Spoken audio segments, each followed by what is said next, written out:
আসসালামু আলাইকুম ওরহমাতুল্লাহ।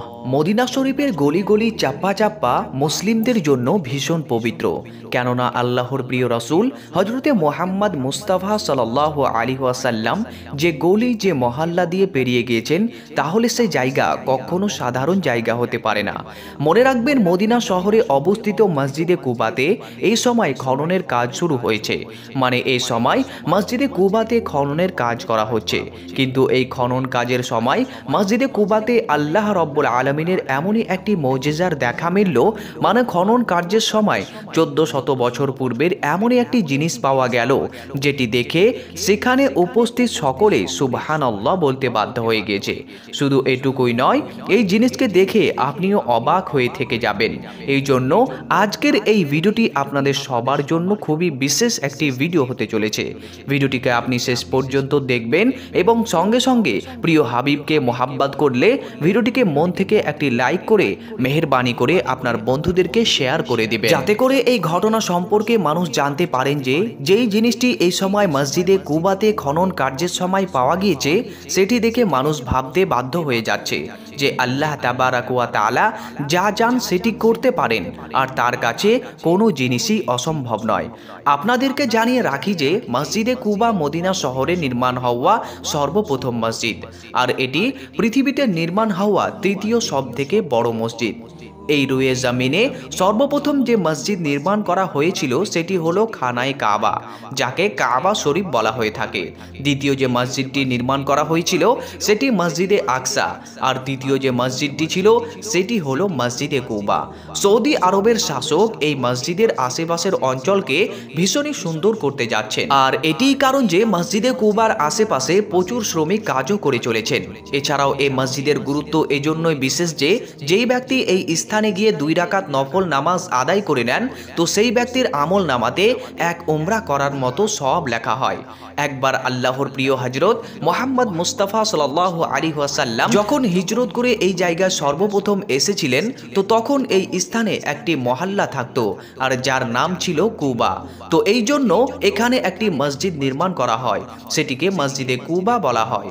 মসজিদে কুবা মসজিদে নববীর 4 অথবা 5 কিলোমিটার দূরে অবস্থান করে, আর এই স্থানটি আনসারগণের প্রচুর ঘর উপস্থিত রয়েছে, যারা ইসলামের খাতিরে নিজের সব কিছু কুরবান করে দিয়েছেন। এই কারণে যদি দেখা যায় তাহলে মসজিদে কুবার ইসলামের ভীষণ গুরুত্ব রয়েছে। যে ব্যক্তি মদিনায় যাবে আর এই জায়গায় জিয়ারত করবে না, তো সেটি কখনোই সম্ভব হবে না। মসজিদে নববীর পর সবচেয়ে বড় বেশি ভিড় এই স্থানটিতেই হয়ে থাকে।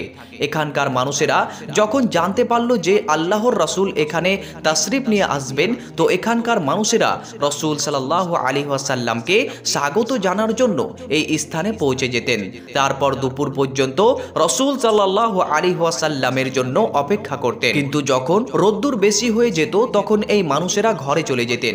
এদিকে আল্লাহর প্রিয় রাসূল সাল্লাল্লাহু আলাইহি ওয়াসাল্লাম মক্কাতে ইসলামের তাবলীগ করতেছিলেন। তো সে সময় সম্পূর্ণ আরবে এই কথা ছড়িয়ে পড়েছিল যে মক্কাতে একজন এমন ব্যক্তি এসেছেন যিনি নবুয়াতের দাবি করছেন। তো এরপর যখন মদিনার কিছু মানুষ হজের জন্য মক্কাতে গেল, তো সেখানে তাদের সাক্ষাৎ আল্লাহর রাসূলের সাথে হলো। আল্লাহর রাসূল সাল্লাল্লাহু আলাইহি ওয়াসাল্লাম তখন এই মানুষদেরকে দ্বীনের দাওয়াত দিলেন। তো এদের মধ্যে 8 জন ইসলামও কবুল করে নিয়েছিলেন। তারপর দ্বিতীয় বছর হজের সময় 12 জন মানুষ ইসলাম কবুল করেছিলেন। আপনাদেরকে জানিয়ে রাখি যে সেই সময় মদিনা সকল মানুষের আমির আসাদ বিন সাকারাকে বানানো হয়েছিল, যেখানে আবার মুসাই বিন আমিরকে এদের সঙ্গে পাঠানো হয়েছিল, যাতে করে এই মানুষদেরকে দ্বীনের কথা শিখাতে পারে। মনে রাখতে হবে যে তিনি মুসলমানদের সর্বপ্রথম কারিবি ছিলেন, যিনি মদিনাতে এসে সর্বপ্রথম মুসলমানদেরকে নামাজ পড়িয়েছিলেন। মুসাব বিন আমিরের হাতে মদিনার সর্দার সাআদ বিন মুআদ এবং তার চাচা ইসলাম কবুল করেছিলেন। এরা ইসলামে প্রবেশের পর মদিনাতে খুব দ্রুত গতিতে ইসলাম ছড়িয়ে পড়তে লাগলো। হজের সময় যখন কিছু সাহাবায়ে কেরাম আল্লাহর রাসূলের সঙ্গে সাক্ষাৎ করার জন্য গেলেন, তো সে সময় মদিনাতে সফলতার খবর শুনে আল্লাহর পয়গম্বর ভীষণ খুশি হয়েছিলেন। তারপর তৃতীয় হজের সুযোগে আবারও 37 জন পুরুষ এবং 6 জন নারী ইসলাম কবুল করেছিলেন। আর তারপর এই মানুষেরা রাসূলুল্লাহ সাল্লাল্লাহু আলাইহি ওয়াসাল্লামের কাছে মিনতি করতে লাগলেন যে আপনিও যেন মদিনাতে তাশরিফ নিয়ে চলেন। হযরতে আব্বাস, যিনি রাসূল সাল্লাল্লাহু আলাইহি ওয়াসাল্লামের চাচা ছিলেন, সে সময় কিন্তু তিনি ঈমান নিয়ে আসেননি, মানে তিনি মুসলমান হননি। তিনি বললেন, তোমরা আল্লাহর নবীর সঙ্গে সেই প্রতিশ্রুতি করবে যেগুলো তোমরা সম্পূর্ণ করতে পারবে, আর না হলে কোনো প্রতিশ্রুতি করতে যাবে না। এরপর সমস্ত মানুষেরা নিজেদের প্রতিশ্রুতিকে সম্পূর্ণ করার অঙ্গীকার করে দিল। তারপর আল্লাহর রাসূল সাল্লাল্লাহু আলাইহি ওয়াসাল্লাম ইরশাদ করলেন, এক আল্লাহর ইবাদত করো, তার সঙ্গে কাউকে যেন শরীক করবে না।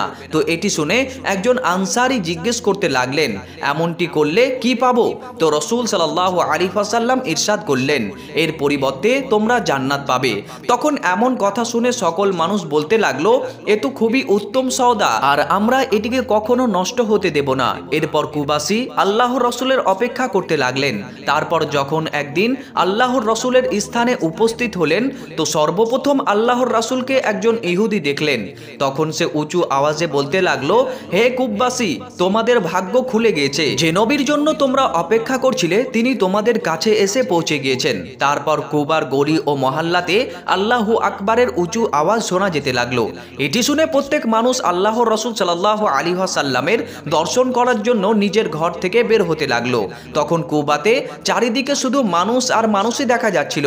এর মধ্যে হযরত আবু বকর সিদ্দিক রাদিয়াল্লাহু তাআলা আনহু একটি বাগান থেকে আল্লাহর রাসূলকে সঙ্গে নিয়ে বাইরে এলেন। তো তখন একটি চাদর দিয়ে আল্লাহর রাসূলের উপরে ছায়া করেছিলেন। এমন দৃশ্য দেখে কুবাবাসী বুঝতে পেরে গেলেন যে এর মধ্যে মুহাম্মদকে আর গোলামকে। এই মসজিদটি ইসলামে এই জন্যই বেশি গুরুত্বপূর্ণ, কেননা এই মসজিদের প্রথম পাথর আল্লাহর রাসূল সাল্লাল্লাহু আলাইহি ওয়াসাল্লাম নিজের মোবারক হাতে রেখেছিলেন। তারপর হযরতে আবু বকর সিদ্দিক রাদিয়াল্লাহু তাআলা আনহু এবং ওমর একটি করে পাথর রেখেছিলেন। তারপর আল্লাহর রাসূল সাল্লাল্লাহু আলাইহি ওয়াসাল্লাম বানু ওমর বিন আইয়ুবের ঘরে কিয়াম করলেন। এই মসজিদটিকে কুলসুম বিন আদমের জমিনের উপর নির্মাণ করা হয়েছিল। রাসূল সাল্লাল্লাহু আলাইহি ওয়াসাল্লাম এই মসজিদটিকে ভীষণ মহাব্বত করতেন। তিনি প্রত্যেকদিন মসজিদে নববী থেকে এই স্থানে কখনো পায়ে হেঁটে তো কখনো বাহনের উপরে চড়ে চেপে যেতেন এবং এসে 2 রাকাত নফল নামাজ আদায় করতেন। কিন্তু এই সময় মসজিদে কুবাতে খননের কাজ চলছে। তো সৌদি শাসক এই খনন কাজের জন্য 1400 বছর পূর্বের একটি পুরনো কূপ খুঁজে পেয়েছেন। আপনাদেরকে এটিও জানিয়ে রাখি যে এর প্রথমে সৌদি শাসক এই কূপটিকে খোঁজার প্রচুর চেষ্টা করেছিল, কিন্তু তারা এটিকে খুঁজে পায়নি। সৌদি শাসক এই কূপটিকে এই জন্যই খুঁজেছিলেন যে কেননা এই কূপে আল্লাহ রাব্বুল আলামিনের প্রিয় হাবিবের একটি মোবারক আংটি উপস্থিত আছে, আর এই কূপটিকে বীর আরিস বলা হয়। সৌদি শাসক এই মসজিদের চারপাশে খনন কাজ করছিলেন এই কূপটিকে খুঁজে পাওয়ার জন্যই, কিন্তু সৌদি শাসক প্রত্যেকবারই বিফলতার হাত লাগছিল। কিন্তু হঠাৎ করে এই কূপটি মিলে যাওয়ায় সত্যি আল্লাহ রাব্বুল আলামিনের একটি ভীষণ বড় মুজিজা হয়ে গিয়েছে, কেননা আল্লাহর প্রিয় রাসূল সাল্লাল্লাহু আলাইহি ওয়াসাল্লামের আংটি মোবারক এই কূপটিতে উপস্থিত আছে। মনে রাখবেন, যখন আল্লাহর প্রিয় রাসূল এই দুনিয়া থেকে বিদায় নিয়েছিলেন তখন এই আংটিটি হযরতে আবু বকর সিদ্দিক রাদিয়াল্লাহু তাআলা আনহুর কাছে চলে গিয়েছিলেন, আর তিনি এই আংটির মাধ্যমে মোহর লাগাতেন। তারপর এই আংটি হযরতে ওমর ফারুক রাদিয়াল্লাহু তাআলা আনহুর কাছে পৌঁছে যায়, তিনিও এই আংটির মাধ্যমে মোহর লাগাতেন। তারপর যখন হযরতে উসমান গনির শাসন শুরু হয় তো এই আংটি এই কূপটিতে পড়ে যায়, আর যার পর মুসলিমরা একে অপরের শত্রু হয়ে যায়। আপনাদেরকে জানিয়ে রাখি যে মসজিদে কুবার এই কূপটি একজন ইহুদির ছিল, যার নাম ছিল আরিস, আর এই কারণে এই কূপটিকে আল আরুসি বলা হতো। আল্লাহর প্রিয় রাসূল সাল্লাল্লাহু আলাইহি ওয়াসাল্লাম যখন মদিনাতে তাশরিফ নিয়ে আসলেন তখন এই কূপের পানি ভীষণ খারা এবং নোনতা ছিল, কিন্তু আল্লাহর রাসূল সাল্লাল্লাহু আলাইহি ওয়াসাল্লাম যখন নিজের লবে মোবারক মানে বুড়ো আঙ্গুল মোবারক স্পর্শ করলেন তো এই কূপের লবণাক্ত পানিগুলো মিষ্টি হয়ে গেল। সুবহানাল্লাহ। তো যে সময়তে আল্লাহর প্রিয় রাসূল সাল্লাল্লাহু আলাইহি ওয়াসাল্লাম মক্কা থেকে মদিনাতে তাশরিফ নিয়ে আসলেন তখন আপনি এই কূপের কাছাকাছি পৌঁছালেন। তারপর যখন মসজিদে কুবার নির্মাণ হতে লাগলো তখন এই কূপের পানি থেকে নির্মাণের কাজ সমস্ত কিছু প্রস্তুত করা হতো। এছাড়াও যখন রাসূল সাল্লাল্লাহু আলাইহি ওয়াসাল্লামের উপর জাদু করা হয়েছিল তো সেই সময়ে আল্লাহ রাসূল সাল্লাল্লাহু আলাইহি ওয়াসাল্লাম এর চুল মুবারকও এবং চিরুনি এই কূপের একটি পাথরের নিচে রাখা হয়েছিল। এটি ছাড়াও একটি ইহুদি রাসূল সাল্লাল্লাহু আলাইহি ওয়াসাল্লামের একটি পুতুল তৈরি করে তার ভিতরে সুই প্রবেশ করিয়ে দিয়েছিল। তারপর যখন নবী করিম সাল্লাল্লাহু আলাইহি ওয়াসাল্লামের অবস্থা খারাপ হতে লাগলো তখন ফেরেশতাদের মাধ্যমে আল্লাহ রাব্বুল আলামিন সেই ইহুদির পরিকল্পনা সম্পর্কে রাসূল সাল্লাল্লাহু আলাইহি ওয়াসাল্লামকে জানিয়ে দিলেন। তারপরে সাহাবায়ে কেরাম এবং হযরতে আলী রাদিয়াল্লাহু তাআলা আনহু এই কূপের ভিতরে প্রবেশ করে সেই সমস্ত জিনিসকে কূপ থেকে বাহির করেছিলেন। তো এখানে একজন সাহাবী যার নাম ছিল আবু মুসা আল আশআরী রাদিয়াল্লাহু তাআলা আনহু তিনি ইরশাদ করেছেন, একবার আমি সিদ্ধান্ত নিলাম যে আজকে সম্পূর্ণ দিনটাই আমি আল্লাহর রাসূল সাল্লাল্লাহু আলাইহি ওয়াসাল্লামের সঙ্গে অতিবাহিত করব। এই জন্য আমি রাসূল সাল্লাল্লাহু আলাইহি ওয়াসাল্লামের সন্ধানে মসজিদে নববীতে গেলাম, কিন্তু রাসূল সাল্লাল্লাহু আলাইহি ওয়াসাল্লাম সেখানে উপস্থিত ছিলেন না। আমি সন্ধান করতে করতে মসজিদে কুবা পর্যন্ত পৌঁছে গেলাম। তখন আমি দেখতে পেলাম রাসূল সাল্লাল্লাহু আলাইহি ওয়াসাল্লাম এই কূপ নিজের পা ঝুলিয়ে বসে আছেন। আবু মুসা আশআরী রাদিয়াল্লাহু তাআলা আনহু ইরশাদ করেছেন, সেই দিন আমি এটি সিদ্ধান্ত নিয়েছিলাম যে আমিও সম্পূর্ণ দিন রাসূল সাল্লাল্লাহু আলাইহি ওয়াসাল্লামের সঙ্গে অতিবাহিত করব। যে কেউ এখানে আসবে তো সর্বপ্রথম আমি রাসূল সাল্লাল্লাহু আলাইহি সাল্লামের সঙ্গে অনুমতি নেব, এরপর সেই ব্যক্তিকে ভেতরে আসার জন্য অনুমতি দেব। তো আবু মুসা আল আশআরী রাদিয়াল্লাহু তাআলা আনহু বলছেন, এরপর আমি দরজাতে বসে গেলাম। তো তখনই কেউ দরজা খটখট করতে লাগলো। আমি জিজ্ঞেস করলাম কে আছে ওখানে। উত্তর আসলো আবু বকর সিদ্দিক রাদিয়াল্লাহু তাআলা আনহু। আমি বললাম আপনি থামুন, আমি প্রথমে রাসূল সাল্লাল্লাহু আলাইহি ওয়াসাল্লামের সঙ্গে অনুমতি নিয়ে আসি। তারপর আমি রাসূল সাল্লাল্লাহু আলাইহি ওয়াসাল্লামকে জানালাম। তো রাসূল সাল্লাল্লাহু আলাইহি ওয়াসাল্লাম তাকে ভেতরে ডেকে নেওয়ার জন্য বললেন, আর বললেন যে তাকে জান্নাতের সুখবর শুনিয়ে দাও। তারপর আমি হযরতে আবু বকর সিদ্দিক রাদিয়াল্লাহু তাআলা আনহুকে জান্নাতের সুসংবাদ দিয়ে দিয়েছিলাম, আর এটা শুনে তিনি ভীষণই খুশি হয়ে গেলেন। এরপর তিনি ভিতরে এসে রাসূল সাল্লাল্লাহু আলাইহি ওয়াসাল্লামের ডান দিকে বসে গেলেন। তারপরে দ্বিতীয়বার কোনো একজন দরজা খটখট করতে লাগলেন। তো আমি জিজ্ঞেস করলাম কে আছেন। তো জবাবে আসলো আমি ওমর বিন খাত্তাব। তখন আমি বললাম আপনি থামুন, আমি প্রথমে রাসূল সাল্লাল্লাহু আলাইহি ওয়াসাল্লামের কাছে অনুমতি নিয়ে আসি। আমি গিয়ে আল্লাহ রাসূল সাল্লাল্লাহু আলাইহি ওয়াসাল্লামকে বললাম ওমর বিন খাত্তাব এসেছেন। এটি শুনে রাসূল সাল্লাল্লাহু আলাইহি ওয়াসাল্লাম ইরশাদ করলেন, তাকেও ভিতরে ডেকে নাও এবং তাকেও জান্নাতের সুখবর শুনিয়ে দাও। আমি তাকেও জান্নাতের সুখবর শুনিয়ে দিলাম। তারপর তিনি ভিতরে চলে আসলেন আর এসে রাসূল সাল্লাল্লাহু আলাইহি ওয়াসাল্লামের বাম দিকে বসে গেলেন। এরপর আবু মুসা আশআরী রাদিয়াল্লাহু তাআলা আনহু বলছেন, এরপর আমি দরওয়াজাতে এসে বসে গেলাম। তো এখন আমি বসেই ছিলাম, তো এর মধ্যে আবারও একজন দরওয়াজাতে কড়া নাড়তে লাগলো। আমি জিজ্ঞেস করলাম কে ওখানে। আওয়াজ আসলো আমি উসমান বিন আফফান। তখন আমি গিয়ে রাসূল সাল্লাল্লাহু আলাইহি ওয়াসাল্লামকে বললাম। তো রাসূল সাল্লাল্লাহু আলাইহি ওয়াসাল্লাম বললেন তাকেও ভেতরে আসার অনুমতি দিয়ে দাও এবং তাকেও জান্নাতের সুসংবাদ শুনিয়ে দাও এবং সেই সঙ্গে তার উপর যে ফিতনা ফিসাদ হবে সেটিকেও জানিয়ে দাও। এরপর আবু মুসা আশআরী রাদিয়াল্লাহু তাআলা আনহু বলছেন, আমি উসমান বিন আফফানকে জান্নাতের সুসংবাদ শুনিয়ে দিলাম এবং ভিতরে আসতে বললাম, আর তিনিও ভিতরে চলে আসলেন। এমনই করে আল্লাহ রাসূল সাল্লাল্লাহু আলাইহি ওয়াসাল্লামের ভবিষ্যৎবাণী সত্য প্রমাণিত হচ্ছিল। কেননা হযরত উসমান গনি রাদিয়াল্লাহু তাআলা আনহু নিজের খেলাফতের সময়কালে অনেক সময় ফিতনার সম্মুখীন হয়েছিলেন।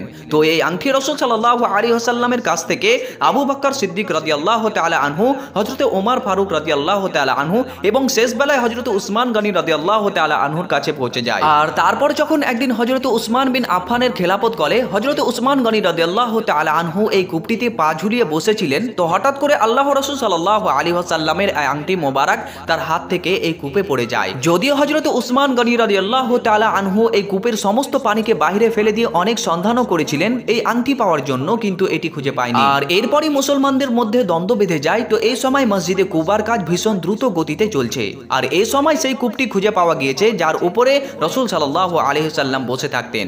আর এই কূপের সন্ধানী এটিও বলা হয়েছে যে প্রথমে এই পানি লবণাক্ত ছিল, কিন্তু রাসূল সাল্লাল্লাহু আলাইহি ওয়াসাল্লামের হাতের স্পর্শে সেই পানিগুলো মিষ্টি হয়ে যায়। রাসূলুল্লাহ সাল্লাল্লাহু আলাইহি ওয়াসাল্লাম এতটাই মোবারক ব্যক্তি ছিলেন যে আর এই কূপের পানি দ্বারা মসজিদে কুবার ইট বানানোর কাজ করা হয়েছিল। তারপর যখন রাসূল সাল্লাল্লাহু আলাইহি ওয়াসাল্লাম মক্কা থেকে মদিনাতে হিজরত করেন তখন আপনি সাল্লাল্লাহু আলাইহি ওয়াসাল্লাম এবং সাহাবায়ে কেরাম রাদিয়াল্লাহু তাআলা আনহুমরা এই কূপের পানি দ্বারা গোসল করেছিলেন। সর্বশেষ আল্লাহ রাব্বুল আলামিনের কাছে দোয়া করি আল্লাহ রাব্বুল আলামিন যেন আমাদের সকলকে মদিনা মুনাওয়ারা এবং মক্কাতুল মুকাররমার সঙ্গে সঙ্গে এই মসজিদে কুবাতেও জিয়ারত করার ভাগ্য দান করেন এবং সাথে সাথে সেখানে আমাদেরকে 2 রাকাত নফল নামাজ আদায় করার তৌফিক দান করেন। আমিন ইয়া রাব্বুল আলামিন। আপনিও কমেন্ট বক্সে আমিন লিখে এই দোয়াতে শরীক থাকুন, কারণ কার মুখের বলা আমিন আল্লাহ তাআলা কবুল করেন, আল্লাহ রাব্বুল আলামিনই ভালো জানেন। প্রিয় বন্ধুগণ, আমরা আশা করছি আজকের এই ভিডিওটি আপনাদেরকে ভালো লেগেছে। যদি ভিডিওটি ভালো লেগে থাকে তাহলে একটি লাইক করবেন, চ্যানেলে যদি নতুন হয়ে থাকেন চ্যানেলটিকে সাবস্ক্রাইব করবেন।